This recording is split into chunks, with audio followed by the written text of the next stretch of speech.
Good afternoon. Good evening. And good night. Good night. My name is John. My name is Arvin. And this is season 4 of Behind the Scenes of our best days. Yes. Woo! Season 4. I know, we made it. We made it. We're in a new place. Yeah, you have a new office, and I have a nice chair in this office. I will say this. Me and Arvin, we've just decided we're going to share offices till we die. Yeah. And then we'll be buried in the office. Yeah. And then we will haunt the office for whoever comes next. Yeah. We will haunt them. Creative ideas. Yeah. energy. And when I say haunt, I don't mean spook. I Right. mean like, ooh, Right. here's some ideas. And people go, oh, what was that from? Was that the Holy Spirit? And we're like, we are the cousins of the Holy Spirit. we work for him. We work for him. Yeah. We are ministering spirits. That's theologically sound. Yes. Anyways, so if it is your first time joining us on Behind the Scenes of our best days, welcome. We get to serve some incredible pastors and an incredible church in Tulsa, Oklahoma, Victory Church. Yeah. And our pastors, Pastor Paul, Pastor Ashley, we love them. They're doing an amazing job. And they always say this confession at every service. in every chapel, every service, Anytime we gather. and We all say staff. a whole confession that's delightful. You should come check it out or watch online to hear the whole thing. But at one point we say, my best days are right in front of me.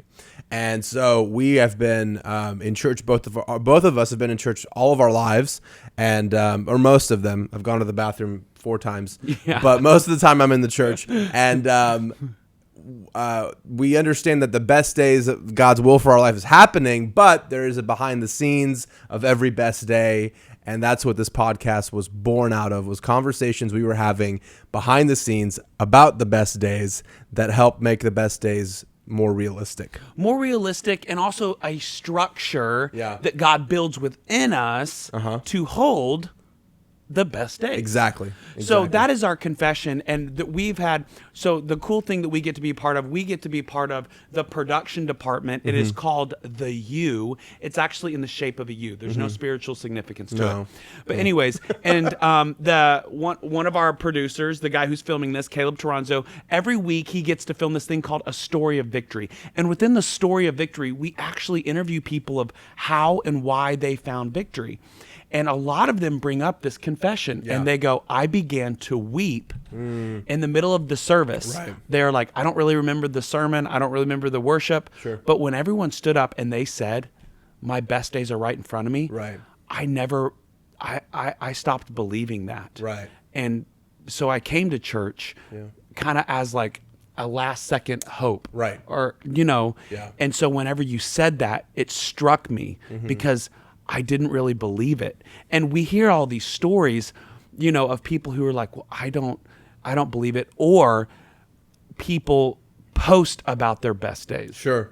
We live in a world of social media and a lot of people trying to, put their best days out there. Yeah. But it's like, well, what is the behind the scenes of that? And so because me and Arvin, we write scripts, we work behind the scenes with live production, and our lives are all about behind the scenes. It's like, well, what if we took that allegorically and we talked about what is behind the scenes of our best days? Exactly. So that's what this is. This is season 4. We're in a new office. We transitioned. That's right, we did.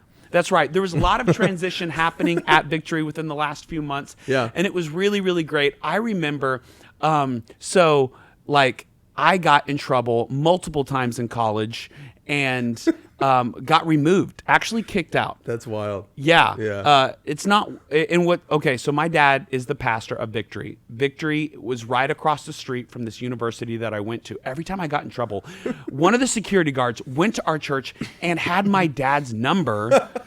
So my dad's the pastor. That stinks, by the way. Right. So even if I got a boot on my car for parking in the wrong parking lot, they would text my dad. They would go, hey, your son, who's a grown adult, did this. Then my dad would call me. And I remember going to the security guards and being like, hey, what do you do for the other humans on this campus? Yeah. Like, do you text their dads? Do you text their dads? We're so upset. Yeah. I was so angry. I'm still working on forgiveness. I still go to the altar over it. I don't want to say their names, but they are. I'm just kidding. Yeah, exactly. I say them on this podcast. Yeah. But me and the security guards, I see them around now. One actually started working for Victory. Exactly. And I was like, hey, I know you. And he's like, man, God has really done a work in your life. And I'm like, I'm the same guy. Yeah. Like, I just made dumb decisions back then. Yeah. But yes, I agree with the security guard. God has done a work in my life. I say all that to say, I got in trouble multiple times. And the last straw, it was one of the last straws. I won't say the last one, but one of them was there was this flood on campus. And we have this creek that flows through the campus. And it flows under the street onto our church's property, behind a casino, and into the Arkansas River. Incredible. And it was flooding. And so me and a bunch of my friends were like, let's go to Walmart, let's buy these $1 floaties, and let's float this creek. Oh my gosh. You know, and so we thought, this is so fun. We'll grab each other's ankles and like do that sounds weird. But we just floated. There was 10 of us. So we all decided to do it. It was during finals week. We're like, this is a blast. We're going through, and then all of a sudden we hear sirens and we see security guards on the side, and they're like, get out of the river, get out. And we're just like, we can't hear you. The waves, the wind, the water. And they're like, it was like quiet. And they were like, you can't hear us. So they called the Tulsa police. Awesome. We live in a city called Tulsa. For anyone who's not aware of Oklahoma. Yeah. The police came because we went off campus, because we just stayed in this river. The police came. We kept floating all the way to the river. Then when we got to the casino, it then becomes the jurisdiction within the Native American police. Gosh. So they called tribal police. Tribal police. Oh my god. So I got handcuffed, put in the back of a cop car. You still have the floaties? And I still had the floaties. There was guy just in our swimsuits. Oh my god. You know, and my dad was just like, John, this was right before the end. It was like the last week of school, and he was like, you're getting ready to become a man. And he said, you have to transition. Yeah. And then so I remember we got pulled into the dean's office and all the security guards, and all of us are still in our swimsuits, like just sitting there, sipping, like dripping wet. And they go, what? And he's like, you guys are getting ready to be men. And everyone brought up this scripture. When I was a child, I thought like a child. But when I became a man, I put away my childish ways. And he's like, it is time to put away your childish ways. And we're like, okay, we'll stop being children. Yeah. You know, and that's a funny story. But all of that stuff, it was a transition into this new season. And what was being called of us, guys, that is thunder. Oh, it's beautiful. So it is actually very beautiful behind us. Wow. Season 4, first day in the rain. Yeah. It was actually... It was a day like this. It was a day like this when we decided we should get in a river. Absolutely. Oh my god. Now, if you are a child, do not do this. I do not condone it. Yeah. But the whole thing was, you're getting ready to transition into this new season of life. Yeah. And there's a new version of you. You're not supposed to change, but you need to evolve. Right. And as we start this new season, we started looking at, okay, a lot of transition has happened at Victory. We're getting ready to transition into a fall film production. Absolutely. There's lots of transition, which means this. It means a new script is needed on our sides. We're needing to hire new people in our school, in our college, in our church. We have 5 entities at our camp, at the Dream Center. We're having to hire new people. And so right now, a temptation in transition is not to wait it out. Because sometimes transition can be difficult. Anyone watching this or listening, things get uncomfortable in transition. And you're like, I just want things to go back to normal. Yeah, exactly. That was the thing that people were marketing during COVID. They were like, hey, things are going to get back to normal. Like, they were catfishing us. They were like, they're basically selling us something that I'm still waiting to go back to normal from COVID. Sure. I think that we just have to accept the fact there is a new version.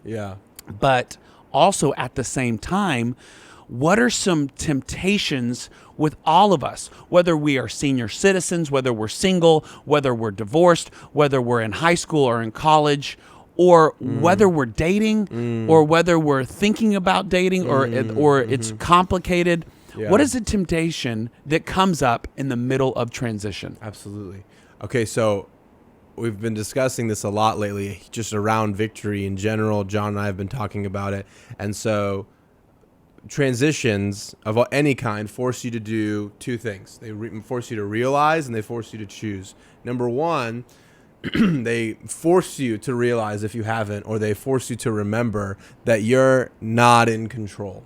Yes. Which is, that alone, Ooh, that's tough. Is a season's worth of it's what people have to understand in therapy. It's what I've come to learn in therapy, is the illusion of control that you create by finagling, and eventually it'll come full circle, and there's a cycle involved, so I'll jump ahead. It forces you to realize you're not in control, and two, it forces you to choose how you're going to handle it. Are you going to manipulate the situation moving forward and try to move people and control things, or are you going to surrender and wait on God and trust God?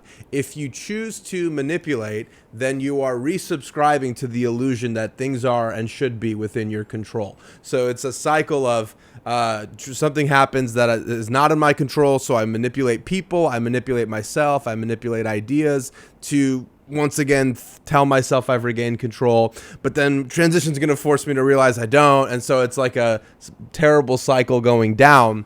Whereas the other end is, am I going to surrender to God and believe that He is in control, He is sovereign, and while I have responsibilities that I'm in charge of, ultimately I've given control of my life to Him.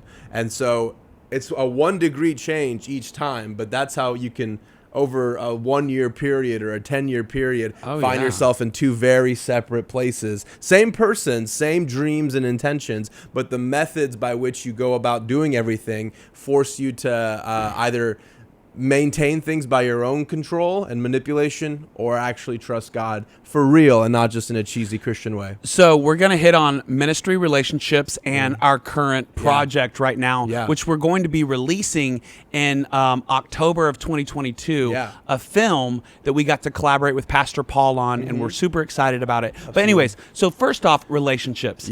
When people leave, people leave, or they're called elsewhere, or maybe you were in a relationship and now that person is no longer in your life. Sure. So that transition, it forces you to grieve properly. Absolutely. And so there's different levels of grief. Right. There's disbelief, there's I'm fine, there's anger, and then there's finally acceptance. Absolutely. Now, I want to encourage you, if you are in the middle of transition, or maybe you're transitioning on to something that God has called you to do, it doesn't, just because God has called you elsewhere to another organization or whatever, or maybe you feel like it's time to end a relationship, your emotions are still there. Big time. Even if it was a spiritual decision, your emotions, you can't just spiritualize your emotions. Right. Absolutely. Right? Yeah. So your soul still has some soul ties. That's a big to the people that you were with. Wow. Wow. And so within relationships, I know the one thing is acceptance, and acceptance doesn't necessarily mean approval. So, but when that's good. You know what I mean? Yeah. If someone leaves you, let's say you were dating someone, you were married to someone, and someone leaves you, oh man, it hurts. Sure. It hurts so bad. Maybe a best friend is no longer your friend anymore. Right. Well, you can be angry at them, and then you can be in disbelief, and then you can post on your social media selfies with other people trying to make that person feel bad that they're missing out on your friendship. Yeah, absolutely. Right? Because everyone does this. Yeah, sure. And then how to handle it is to be radically accept, okay, I don't want to necessarily fill that void, whether it is a marriage, whether it is a relationship, whether it is a best friend, a close friend, or maybe you were working with someone and someone went on to another job. Our temptation can be to manipulate the situation and not wait, because we don't want to wait. Right. And so, I am someone who, I went through a divorce, and I had other friends that have been through a divorce, and immediately they go, hey man, you got to get back on the horse, start dating again. Right. And they're like, there are these individuals that we can hook. And I've gone on dates, which is fine. Yeah. But I have been terrified to replace that person, because I'm like, wait a second. I don't want to rush into anything. Right. I don't want to be forced. I don't want to force anything or manipulate a situation. Right. And this even goes for working, is that so many, like, for instance, ministering with a current individual who just got remarried to someone that he really, really liked. But after the marriage happened, which was the second marriage, it was like, oh, I have realized this is a rebound. That I manipulated the situation just because I was in pain and I didn't want to wait. And so it's easier to manipulate and be like, this person loves God. This person likes the things that I like. And it is, like I have the finances. Why not? Yeah. You know what I mean? Sure. And all those things make sense. Sure. But it doesn't mean that it's right. Right. And, on the work side of things, someone leaves and you are interviewing people. I'm going to let all of the leaders know. If you're a pastor or if you're someone and you're looking to hire someone, everyone's resume is good. No one puts crappy things on the resume like, I'm actually really bad at this. Yeah. And if they do, awesome. But I just haven't. Sure. I interview happen. people all the time. Yeah. Everyone puts their best foot forward. Right. And the temptation is manipulation. Sure. So the temptation within a transition, instead of waiting to be like, okay, who is the best person fit for this role? Specifically, if you're hiring in a leadership role, you can go, this person checks all the boxes. Let's hire them. Whoa, wait a second. First off, there is nuances. There is, how is this person with people? Right. Which you can't really put on a resume. Right. How is this person within the department? How is this person in handling conflict? How is this person with... So there is multiple things. So if you're a leadership, just knowing that within an interview, a temptation or an itch can be like, oh, we need to fill this spot. Yeah. And if it is a low risk spot, Sure. I understand. Right. But if you are hiring someone that is going to be impacting others, or who is over other people, right, and they're supposed to be, there's supposed to be a narration of you. So if you're a leader or if you're a pastor and you're like, I need to hire a new youth pastor, right? Which happens in ministry. This is behind the scenes, okay? Of course. And you're like, I need to hire a new youth pastor. And this guy, he's got the goods. He's got the look. He has all of these things. He's married, so we can show, a united front. But then all of a sudden, you don't know that this guy's deep calling in his life is to be a pastor of some church. So a year down the road, you're like, I wonder why I'm having all of this pushback, and why do I feel like this person is building their own ministry within my ministry? Wow. That's and it's real. like, well, because this is very real, FYI. This also happens with the worship pastor underneath the head pastor, everything. Is that, oh, wait a second. This person did not feel called to serve me. They felt called to a stage. Wow. And so, but because we didn't wait, we wanted to manipulate something as opposed to surrender and be like, God, Holy Spirit, I really need you to make this clear.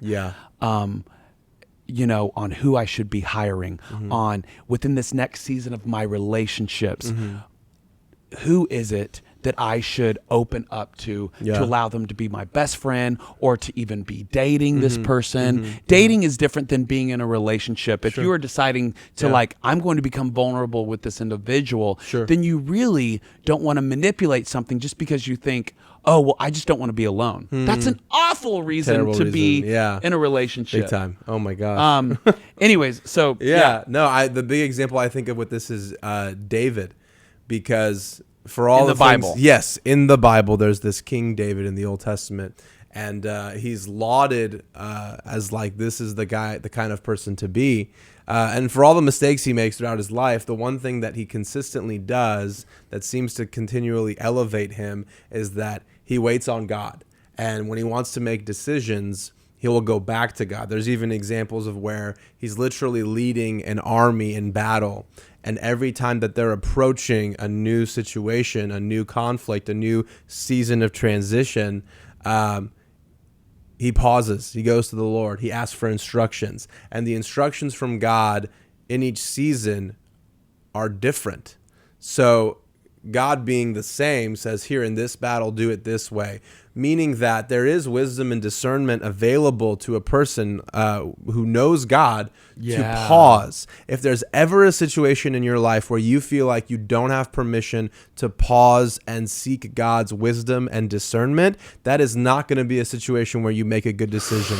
Even if season 4 short term, like in the short run, you figure out how to manipulate it. Well, as long as I can get this person to do this and this, what you're doing is planting seeds for the future for things to go very, very poorly very quickly. Because let's say it's a business situation where you go, okay, we need to fill this role. Let's put this guy here because we know that he'll work really hard. But the reality is the reason he works hard is because his identity is wrapped up in how we perceive his performance. Ooh. So we'll get some good work out of him. And then when the day comes that he realizes that he's not going to be in charge of everything, well, we'll just cross that bridge when we come to it. The problem That's like a punt in football. You're like, oh, we're punting. We'll deal with that later. You are burning the bridge actually now in the future. So when he gets there or she gets there, there's going to be a collision. There's going to be an accident. So good. And you're going to have to decide once again, am I going to go? So a lot of times the mercy of God on a person's life is allowing you to experience the negative consequence of a decision quickly. That is the mercy of God. Oh, okay. Hold on. Yeah. Say that again. And if this is your first podcast, know that Arvin drops dimes and I will always have him repeat them. So repeat what you just said. Yeah. It is often the mercy of God that enables you to experience the negative consequences of a bad decision quickly. It is the mercy of God to save you time. At the time that I was 18, I thought my life was falling apart because everything I'd been told to envision for the future would be a specific way, and it did not happen as I had wanted. And I was so frustrated. And now I'm 29, and I'm going, I have actually walked through situations with friends of mine, with people in their relationships, in their businesses, and in their life where I go, if only you had had the same crushing experience that I had from 18 to 25. Now, I understand God is sovereign in their life, and maybe he has of course he has a specific reason and purpose that that's happening to them at 25 or 29, but that's not always the case. It's not that God waited. That wisdom and discernment was available because the word of God is the same at all times. But that's good. I had to realize some people punt, and they, in the short term, let me just figure out how to get this situation to be what I want it to be, and I'll make people think what I want them to think for the short term, which is the entirety of social media. And then and then in the future, I'll just do it again. Well, the problem is if you have ambition, that as that scales and gets bigger, it gets more expensive. And you have to lose more pieces of your soul each time to try and maintain. Okay, so something that Pastor Ashley said, Pastor Ashley, Pastor Paul's wife, she said this at our all staff. She said, whatever you manipulate, you will have to maintain. Exactly. Oh, I'm going to say that again. Okay? Whatever you manipulate, you will have to maintain. Let that sink in. Yeah. Write that down. Tattoo that on your lower back. Champ stamp. Champ stamp. Champ. That's what we're calling it, a champ stamp. So what we're saying is, whatever you manipulate, and you were like for instance, if I'm hiring someone, this is an example. I'm not saying this is real. If I'm hiring someone, and I tell them, and I go, hey, financially, this is what we can offer you, but I'm going to be working on something to get you to what you asked for. Right. That person will go, oh, great. Mm-hmm. I will accept the job. Yeah. And then every few months, that person is going to go, hey, when am I going to get paid that you said? And I go, work, me knowing full well, it will never happen. Wow. Yeah. I just have to say it right out front. Wow. Yeah. Hey, what you're asking for, we can't do. Right. We would love to have you, but this is it. Yeah. And if there's anything else, I'm not saying that will ever happen, but it may. Right. But I can't make any promises. Right. Being completely truthful. Yeah. Because then then you're hurting that person. Right. And like what you said, Yeah. it becomes more expensive. Oh, yeah. Now you're hurting more people. Right. And you feel uncomfortable and you begin avoiding that person. Right. Like if you're the, Yeah. let's take it for a friendship. Yeah. If you're just like, oh my goodness, you're my best friend. You can be anyone. If you are an outgoing person, you can be anyone's best friend for 3 months. Sure. And then the newness wears off. Yeah. Absolutely. Like it's really fun and fireworks and it's like boom, bop, bop, bop, bop. Yeah, oh my yeah. gosh, I love her. Oh my gosh, I love him. Whatever it is. Sure. Yeah. Yeah. It is fireworks. Right. And then that wears down and then you're like, I don't know. I'm just not really feeling it. And I'm like, well, yeah, you built everything on this honeymoon phase. Sure. And you said a bunch of stuff, Yeah. which you're going to now have to maintain. And if things aren't epic always, Right. then Right. I remember, I was a youth pastor and I wanted every Wednesday night to be a home run. So every Wednesday night I was like, let's do this and this and that and that. They're like, every Wednesday night is a massive production. Yeah. And but at that point in time, we didn't have the structure to continue to do that. And all of the kids that I got to the youth group, this was in my first year, all the kids that I got to the youth group with free food, free shirts, as soon as I couldn't offer that, Wow. they left. Man. And the kids that were left I was like, okay, I'm going to be consistent. Yeah. Because I tried this other thing Right. and I'm going to have to maintain whatever I manipulate. Yeah. And we see this everywhere. Yeah. You know, every summer for me and Arvin, we're jumping into the script of things. Of course. Yeah. Every summer we transition out of Easter. Easter happens. It is a lot. Yeah. We are very grateful for it. If you're watching this, go back and watch 33 AD. Yes. on Easter YouTube. 2022. Absolutely. We really, really loved it. We poured a lot into it. A lot of incredible people made it happen. Yeah. Great songs, great music, great dialogue, Yeah. if we do say so ourselves. Great film, great acting, great everything. Everyone did incredible. Yeah. You know, but then we transition and that is done. Right. And now the next thing for us is this fall film. That's right. And so immediately we sometimes can go, okay, what do we need to do to recreate Easter? It is a temptation. It's a temptation for anyone who's a creative, who is working at it. If you are a worship person and you write a song like Waymaker. Yeah. Waymaker, boom, like insane. Awesome. Right? Yeah, sure. Stood the test of time. Yeah. You know. Yeah.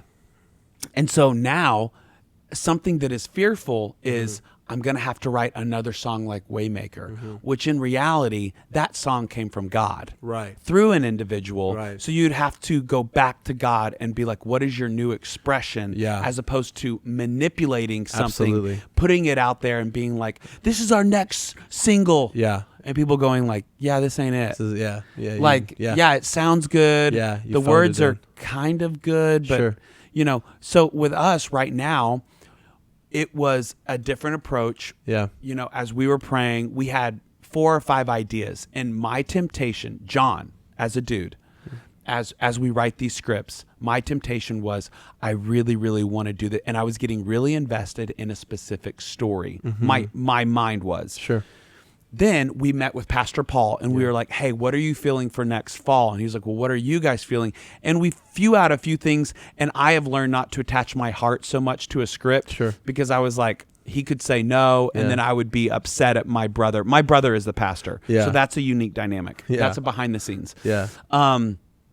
But then we brought up a sermon that Pastor Paul preached a few years ago, and he even started writing a book about. Exactly. Yeah. And as he brought it up, we were like, oh, wait a second. Yeah. This could be the story. Right. And it was something that I believe came from God. Yeah. But I was on the verge of forcing something. Now, in the past, Yeah. we have forced things. And if I said the titles of these things, you would watch it, and I don't want you, because it may minister to you. Sure, it's still God's sovereign. It's still God cares more about the ministry to others. But there are things in hindsight where I'm like, yikes, we really forced that script or that art, whatever it was. Yeah. It came out of a place of, we felt like a gun was to our back. We needed to act quick. Right. And it was I go to the snack machine and I press B4 and it's a vending machine and it pops out and we go, this is the script. Right. Let's put a lot of time and energy to it. And people and all these people that we are responsible for were like, okay, let's do it. And then we did it.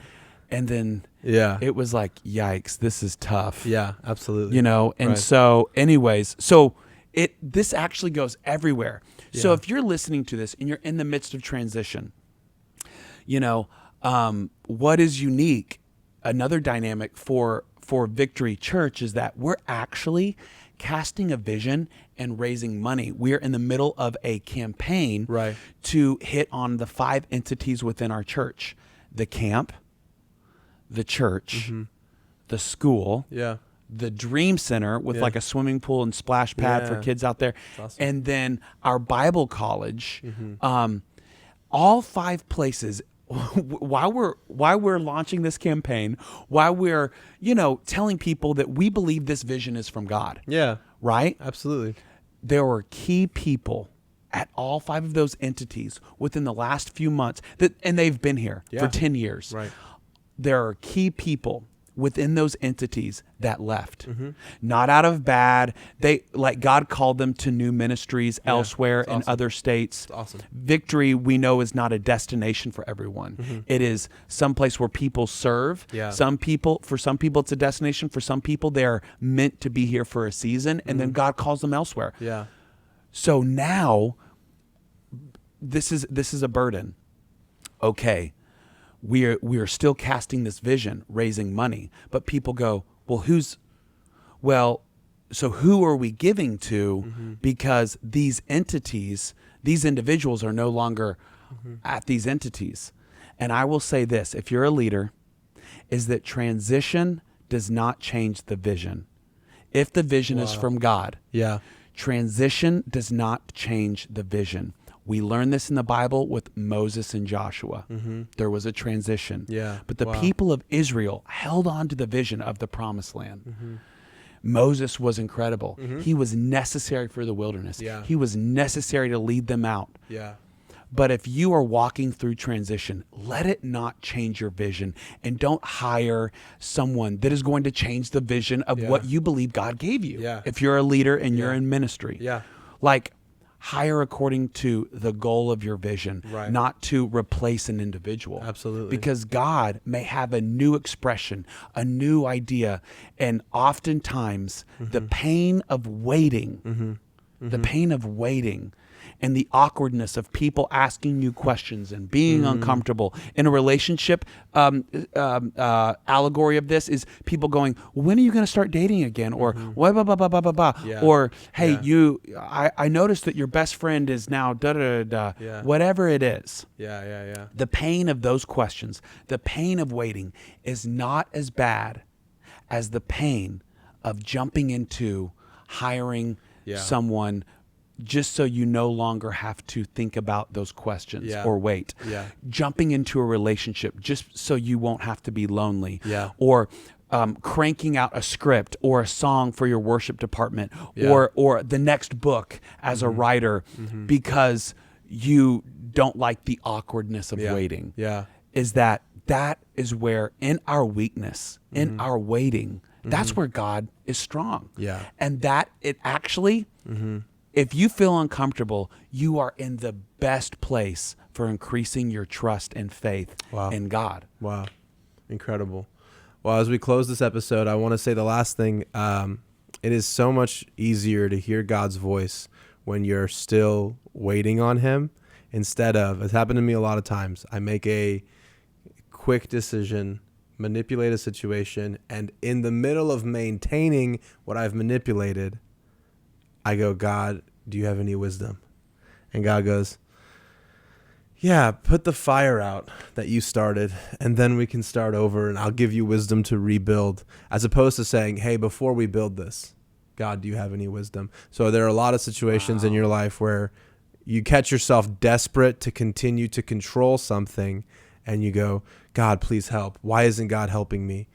It's not that he doesn't want to help you. Right now, you have jumped into a bush full of thorns, and he has to remove one thorn after the other. Next time, talk to him before you jump and say, God, would you speak to me before I enter this season, before I enter? And God will do it. The one thing Pastor Ashley said yesterday, Pastor Paul was saying it as well. We have an all-staff meeting once a month. It's really helpful and full of a encouraging time.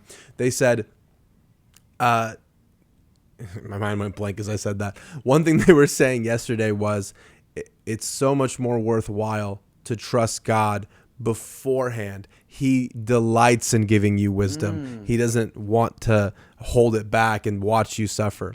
But it's just so much more worthwhile to pause like David, to pause like Jesus did, and go away, be with the Lord, and go, before I start this, before I start moving things in whatever's under my control, I'm under your control. That's so good. So, yeah, and I was just thinking about Israel. Israel was being led by God. Right. And they go, everyone else has a king. Right. And everyone else has a king. They rushed into it. And they rushed into it. Yeah. They manipulated. Yeah. And they were like, yay, we got Saul. Right.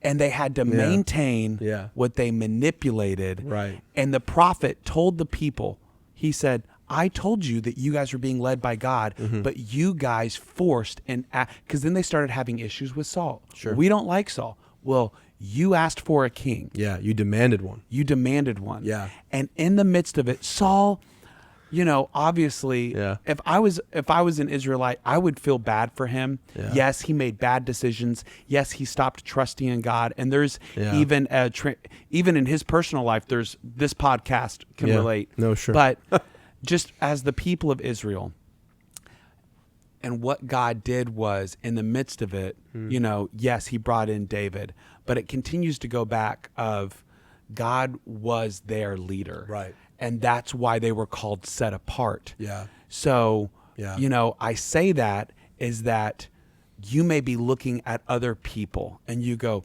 God, why not this? Well, I want this like them. Right. Or I want that like this church. Or I want this relationship like that person, or I want to write this script like blah, blah, blah. And just like Israel, God is like, well, the reason why you don't have that is because I'm leading you and I have set you apart. Right. You're not being left out. You're being set apart. Yeah. And so God, that is where he does his best work in your behind the scenes. Hey, thank you so guys. much for listening to episode 1. Season 4. Behind the scenes. Our best days. We love you. See you next time. See ya.